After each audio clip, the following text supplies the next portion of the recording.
Hi everyone, I'm Kane from the Clubhouse, and today I'd like to talk to you about making a fantastic Cafetiere coffee.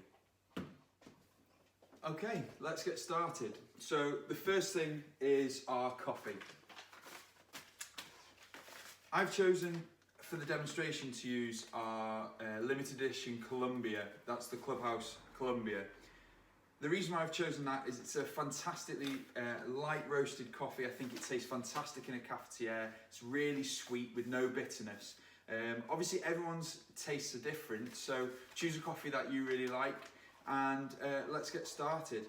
I think one of the key things to mention at this point is that a mistake that's often made when people are making cafetiere coffee is that they use, they maybe buy a bag and it sits in the cupboard for quite a long time.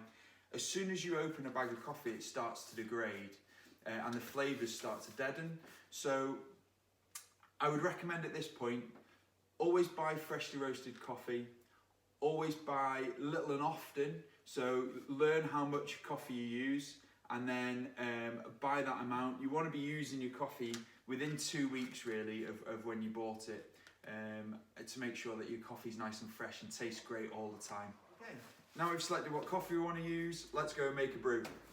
So the first thing I'm going to do is I'm going to rinse my cafetiere with warm water. Two reasons why.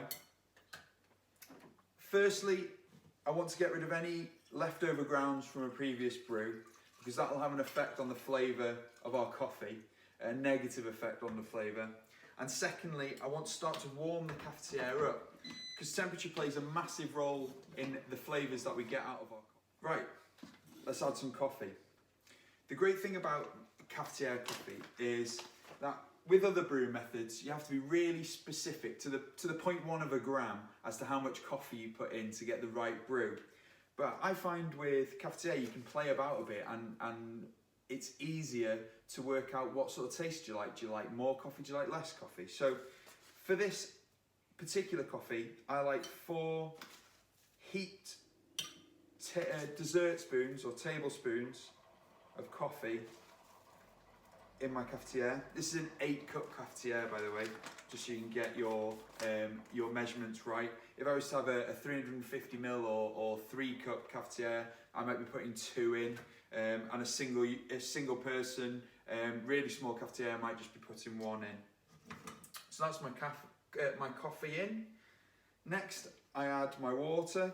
And I fill up halfway, making sure all my grounds are nice and wet. There we go. Now, I've got this fancy gooseneck kettle that also tells me the temperature, and I want about 92, 93 degrees, but just off the boil is fine.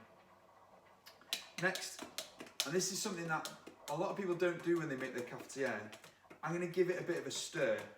I want all my grounds to get covered in water. I want them to be extracting all at the same rate. That means I get all the lovely flavours off all the grounds. Finally, I'm going to fill my cafetiere to the top. And I want to leave enough room so that I can put the lid back on and just place the gauze on top. That just keeps the heat in again. There we go. Pop my lid on, place my gauze on top, and that's it. Okay, there's our 3 minutes. So all we've got to do is depress the plunger, nice and steady, smoothly, all the way down to the bottom. And there we go, a delicious pot of cafetiere coffee. One last tip, always make sure your mug's nice and warm because just like the cafetiere can shock the coffee when it's cold, all the good work can be written off by putting it into a cold mug and dropping the temperature really quickly.